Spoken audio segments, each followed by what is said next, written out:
Hello hi नमस्ते मिता रोषे को आपण मान स्वागत। आज आम नहीं एक नुआ रेसिपी। आपण मैंने जदि परोटा खाई खाई बोर हो गले एमती परोटा निहाती बनै खातु। चलतु स्टार्ट करिबा रेसिपी। प्रथमे आमे गोटे पात्र नहीं आसीबा। से पात्र रे गोटे बाउल गहम अटा पकई नेबा। एबे स्वाद अनुसार लूण ता ऊपर पकई नेबा। आउ अल्प अल्प पानी देई हमें अटार गोटे स्मूथ डो बनै नेबा। ताको 10 मिनिट रेस्ट करिया पई देबा। 10 मिनिट परे आमे किछि चीनी आउ किछि अटा गुंड नहीं आसीबा। एबे चलंतु रखिथिबा अटा डोटेरु आमे गोल गोल गुळा बनै नेबा। जेमिति आमे रोटी बनाऊ सेमिति गुला ही बनै नेबा।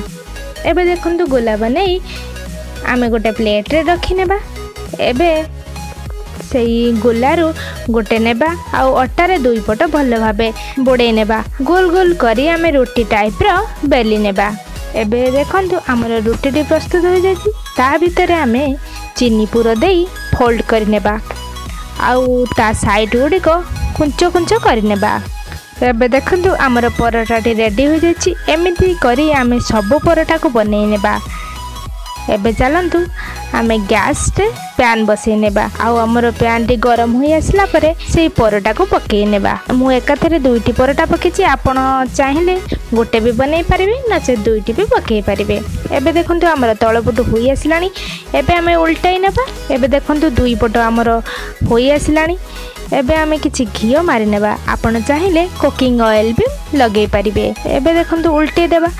उल्टे सारला परे पुणी एपटे भी आमे से घियो को लगे नेबा। दुईटी जाक परोटा को उल्टाई नेबा।